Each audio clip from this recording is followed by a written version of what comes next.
Hello, good day everyone. Today I will be sharing with you on how to compute the different fees which will be incurred when you do transaction with Coins Pro. The first part of this tutorial is actually the computation of fee after buying any cryptocurrency. So in here we will be using XRP for illustration purposes. The next part of this video tutorial will be the computation of your earnings. Now, of course, we will be discussing the fees after the transaction, after selling your cryptocurrency. So here, I will introduce you first to the table I have used in computing fees after buying a cryptocurrency. Okay, first we have here, as you can see, let's have a tour. This is the first column is bought at. Okay, the second column is amount, first amount, second amount, third, fourth, fifth, sixth, and seventh amount.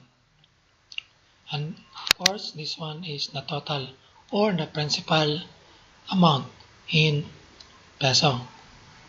Why I am using this? You might be asking me why there is an amount here. So this is amount 1 to 7. I am using this for only specific reason, for a very important reason. Why? Especially when you use limit order entry, there are times wherein your capital will be successfully executed at different times with different amount. Okay, did you get it? So, for example, if you have 500 pesos, okay, your capital is 500 pesos. The price, for example, of XRP is 21. So you have to put 21. At what price your transaction was executed. Okay? Because this will serve as your basis at what price you will sell your capital. Okay, later on, we will be using this amount, 21 pesos, as a guide in selling your capital. This is actually your guide. Okay, this will help you remember at what price you should sell your capital. Okay, let's go back to my first point, which is to explain the amount 1 to 7. As I said earlier, when you use limit order entry as a method of converting your peso or your money into any cryptocurrency, there are possibility or there is a great chance that your money will be executed at different time with different specific amount. Now, it means when that happens, it means that your money, each amount will have a corresponding fee. So that is why I'm making amount 1, 2, 3, 4, and so on and so forth. And to cater this particular situation, when your money will be divided into different amounts, you have to list down them. And with the use of this particular system, each time you place an amount here, it has a corresponding fee. Okay? It has a corresponding specific fee. And to mention that, there is a range. I cannot remember exactly at what point it will the fee will be changed. But for this particular presentation, we will be using the fee which is 0.15%. Now, right after the capital, I have here the column which specifies the fee. This is already in decimal fraction. So 0.0015. So to get the fee, I place a formula here for me to count the fee for a specific amount. For instance, if the first amount out of your 500 pesos capital is 100 pesos, the corresponding fee here is 0.15. Okay? The second column, fee number 2, is actually intended for the second amount. So the second amount, say for instance, if it is 150 pesos, its corresponding fee is 0.22 and 5 cents or 0.225 cents. This is in peso. Okay? All these fees will be summed up into total fee. So I placed here total fee. So again, I placed a formula. So you can actually copy this formula if you want. So just place equals in the cell, and then type sum, open parentheses, and then you multiply this cell with this cell. Okay, 0.0015.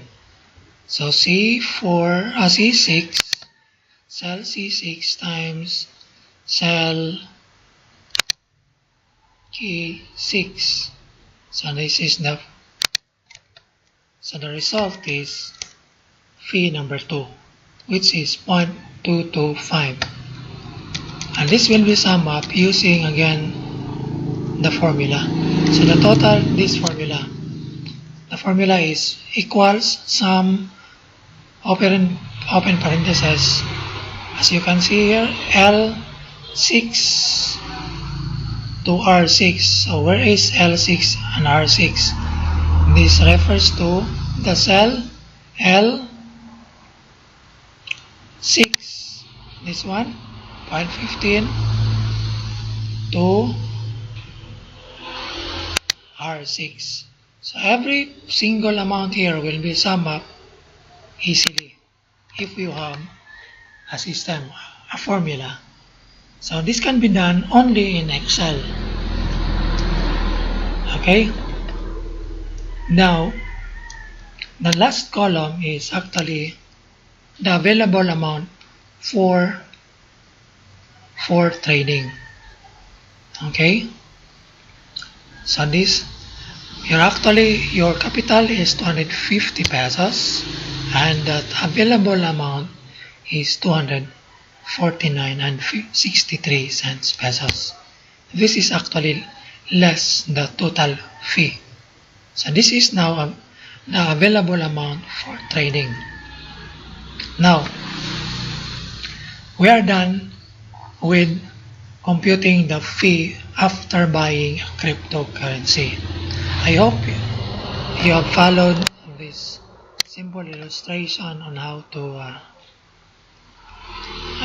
compute the fee after buying a cryptocurrency.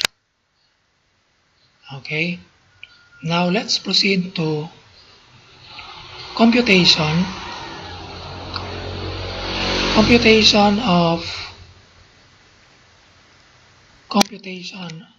for amount earned. So what we will be doing here is that we will be computing the fee at the same time the most important part, which is your amount, the total amount earned after selling your capital.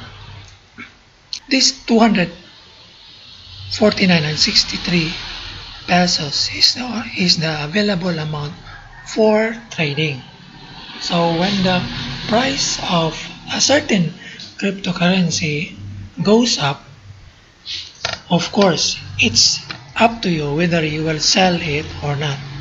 But if you will ask me, I think as long as you will be earning after selling your cryptocurrency, then you have to do it. You have to sell it, because what we are after here is actually to earn something out of what we have placed here. Okay? So let's go back. 249 pesos and 63 cents is now the available amount for trading. Its equivalent in XRP is represented by this column. Okay? The first column in computation for the amount earned. Okay, so we have here 11.88690476. This is the total, or the exact amount, the exact quantity of XRP to be sold when possible. So how did I get this? So how did I compute this quantity? As you can see here in the formula bar, okay, the formula is equals sum open parentheses T6, okay, T6 means this one, okay, T6 is 249 and 63 cents pesos. Okay, 249 pesos and 63 cents. Okay, divided by A6. Sell A6. This is the use of placing the amount at what price did you buy a particular cryptocurrency. So with the amount, with the capital price of 250 pesos, I made a transaction at 21 pesos. So this is the use now of this column, as what I have said earlier. So, okay, let's go back. So 249 pesos and 63 cents divided by 21 pesos is equal to 11.88690476. This is the quantity to be traded. The exact amount equal to 249 pesos and 63 cents. So what is the use of this one? So when you sell, this particular quantity, you just have to copy this one. Press Control C, okay, and then go to, if you want to sell this using the market order entry, you can do that, okay, and then erase this one and then Control V, paste. So it's much easier for you to encode the data and then place order. So instant yan. Or you can choose limit order entry if you want to. So that's the the usage of having a systematic record of your data. Okay, let's go back to the okay. The next column after quantity traded is the execution fee. Okay, execution fee is actually the fee after the successful transaction after selling your cryptocurrency. Okay, I placed also here the sold at this price. This will serve as also my data, okay, to keep to have simple record to help me remember at what price I sold a particular cryptocurrency. Now this time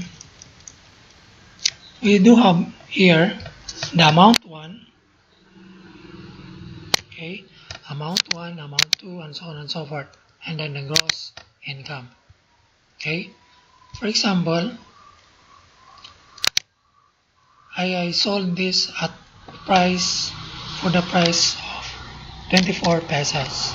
At 24 pesos, I sold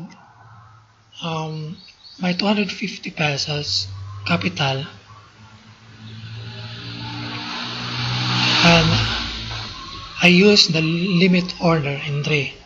Again, when you use the limit order entry, there is a higher percentage that it will be your 250 pesos or your gross income, the expected income will be executed at different time with different corresponding amount. To illustrate that, it is possible that your amount, say for instance, your gross income is 270, your first 70 pesos might be executed for this particular time. For example, at 7 o'clock p.m. The next amount might be or may be executed at this particular amount, with this particular amount, say for instance 100 pesos. This is in the case of using limit order entry.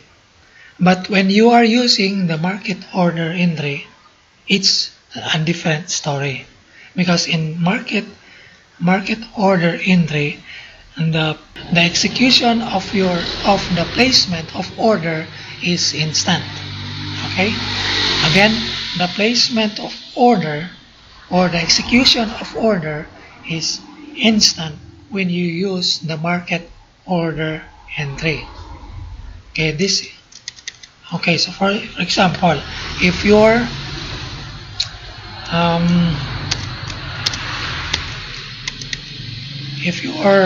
gross income is 300 pesos, okay, 300 pesos, your capital is 250 pesos. After press enter, the fee appears here. Okay, total amount 1 with corresponding fee amount 1. Okay, fee 1. So for when your gross income is 300 pesos, its corresponding fee is 0.45 cents or 45 cents pesos. So that's how simple it is to compute the fee when the gross income is 300 pesos. So what is the earning? Okay, the earning is just gross income minus 250 pesos minus the total fee, which is 0.45 cents. So the amount earned is 49 pesos and 55 cents. Okay, so you can place here status. So this is the amount that you have after your successful transaction using using market order entry. Again, when you use limit order entry, your amount, your gross income, which is 200 pesos, might be divided into different amounts. It could be 100 for the first amount, okay, 0.15 yung 0.15 pesos is the fee. The second amount, maybe 200 pesos. The third amount, maybe 150 pesos. So your gross income is 450. So these are the fees, 0.15, 0.30, 0.23. The total fee is 0.68 cents. Your total amount earned is 199 and 33 cents. And this is in pesos. Okay? So I advise you to make your own system. And you can actually copy this one if you like. Okay? This is the formula I used. Okay, the formula for the total earned. Formula for the total earned is your gross income minus capital, okay, minus the total fee is 199 pesos and 33 cents. Okay, thank you so much for watching. I hope you enjoyed the presentation, and if ever you have some questions regarding my presentation, please don't hesitate to comment below. And if you like this video presentation, please do click the like button and don't forget to subscribe to my channel. Thank you very much for watching. God bless everyone.